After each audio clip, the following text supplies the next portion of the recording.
3, 2, 1, go! Hello and welcome back everyone. In this week's video I once again don some racing overalls and prepare to slide all over dirt tracks and gravel roads in this excellent rally game from Sega called Sega Rally, or Sega Rally Championship to give it its full name. Sega Rally Championship is a 1995 racing game developed and published by Sega. It is a rally racing game that simulates driving on different surfaces with varying friction, with the car's handling changing accordingly. As the first racing game to incorporate this feature, Sega Rally Championship is considered to be a milestone in the evolution of the racing game genre.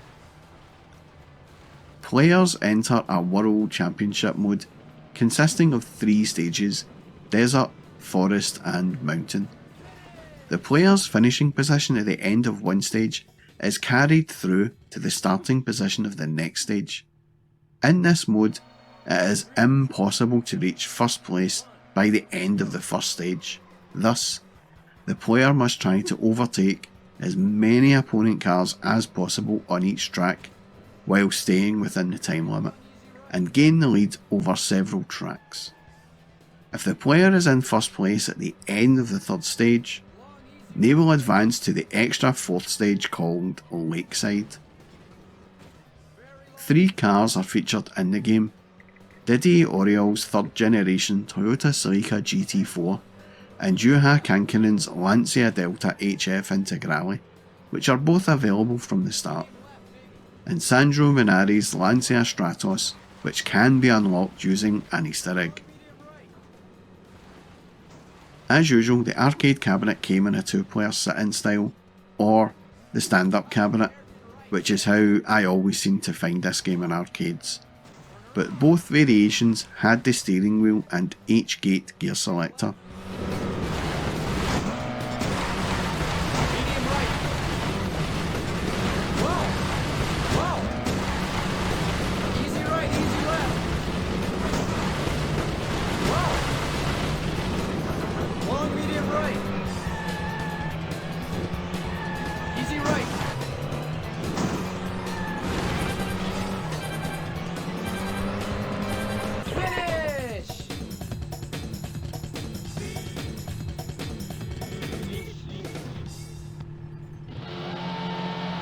The visuals on the game were even better than those seen in Daytona USA, in my opinion. Everything had this really solid but fluid look to it, and the representation of the rally cars the player controlled were really crisp. They looked just like the real thing. The other cars you overtook looked less realistic, but they still looked great. The scenery moved along at a fair old lick, which really helped with the feeling of speed, and with a good variety of scenery between all of the stages, which ranged from mud hills and trees to villas and brick walls, nothing felt overly repetitive. But to be fair, you never really took in any of the scenery, as it was a pretty demanding drive, keeping the car going forward and in a straight line.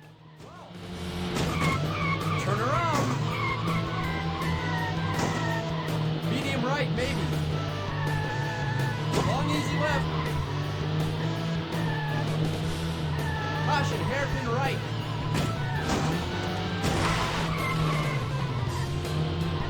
Long medium left. Checkpoint. Whoa.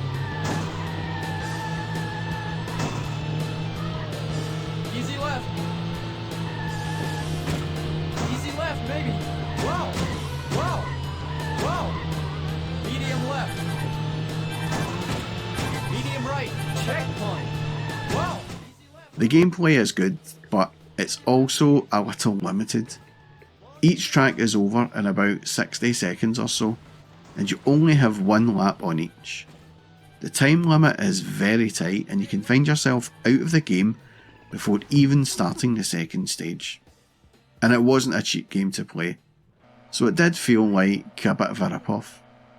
But this is how 3D polygon racers were now, and it was just something we moaned about but accepted.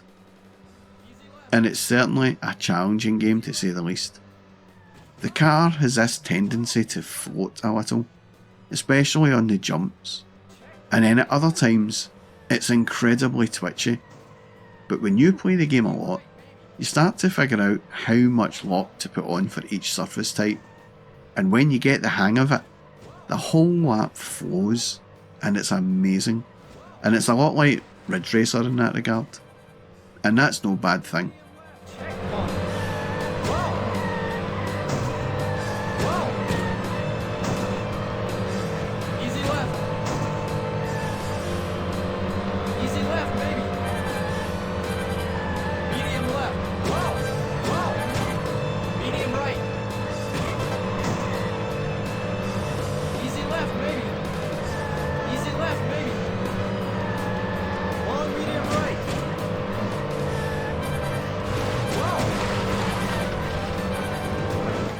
The music and sound are just awesome in this game. Some cheesy but good tunes, some pretty good sound effects for the tyres screeching, and you even hear the dump valve when you come off the accelerator when the boost drops. Again, just like a real rally car. The speech is super clear, and there is a lot of it. It's less game announcery than, say, the guy in Ridge Racer. Instead, it's kind of like the rally co-pilot with instructions like easy left, medium right, caution K left. It's not the loudest and not the easiest to hear in a busy arcade, but you also get a screen prompt for each direction as well. I really did play the heck out of this game whenever I saw it in arcades. I felt the rally setting was a good departure from the usual tarmac-based racers like Ridge Racer, Virtua Racing, Daytona USA and others. And the addition of the different surfaces wasn't just merely cosmetic. It did make a difference to the car's handling.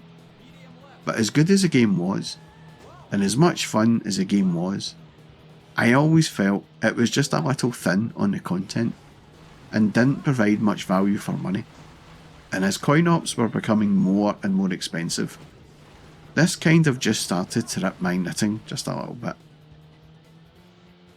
Thankfully, it did get ported to the Sega Saturn, and by God, this was another excellent conversion by Sega onto their new 32-bit console.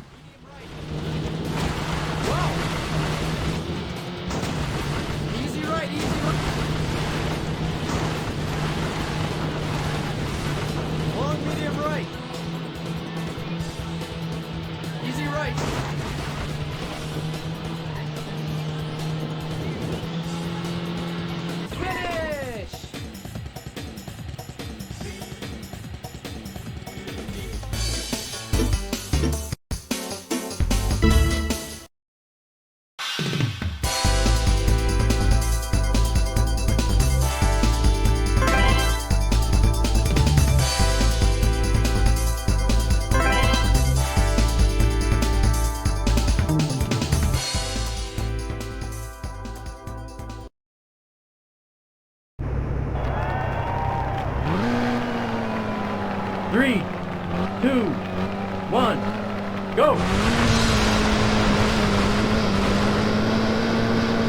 Easy right.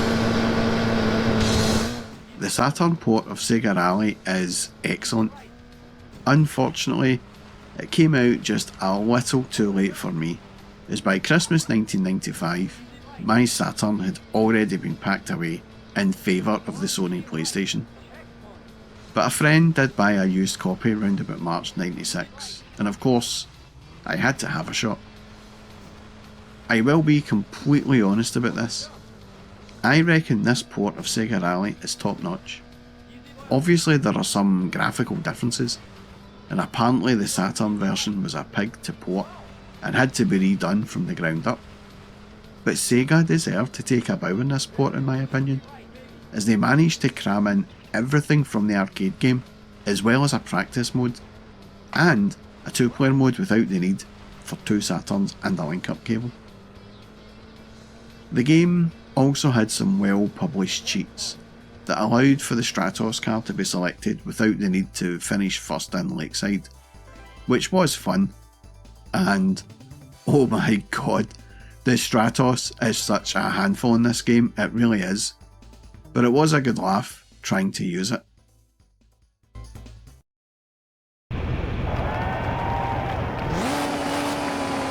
Three, two, one, go!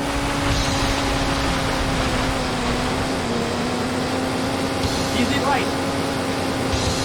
Easy left. Easy right. Over jump. Easy right. Long medium right. Slow. Easy right. Over jump. Easy left. The visuals are not perfect, but they do a damn fine job of recreating the arcade look, and the same for the sound. But even though I highly rate this game, there were some small issues with it. Firstly, the Saturn steering wheel did not work too well with this game, and the packed in Saturn gamepads were not the easiest to use when trying to drift and slide the car around the laps. But these are gaming niggles that players in those days would simply adapt to and work around, so it was no big deal really. Overall, the port of this to the Saturn was top notch, as I said earlier, and it's with games as good as this that makes the failure of the Saturn harder to understand. I guess the third party stuff was the problem. That, and the Saturn was notoriously hard to code for, especially when compared to the PlayStation. But I think if Sega had done more of this kind of game, then the Saturn may have had a longer lifespan than what it did have. But back to this game. And yeah, I think it's great fun to play, and it still holds up really well to this day.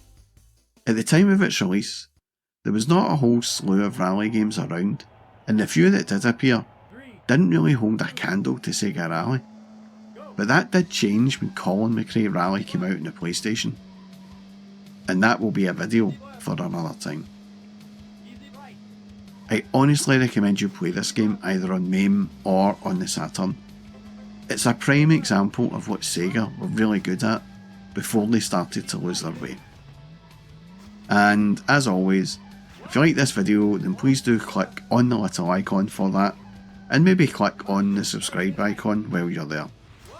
Please do also pay a visit to the comments section and post a story or two of your memories of Sega Rally. And how can I forget everyone who has subscribed and commented already? Your feedback and support really does help the channel grow, and I do appreciate all of you, so thank you from me. And that's all from me folks. Thanks for watching.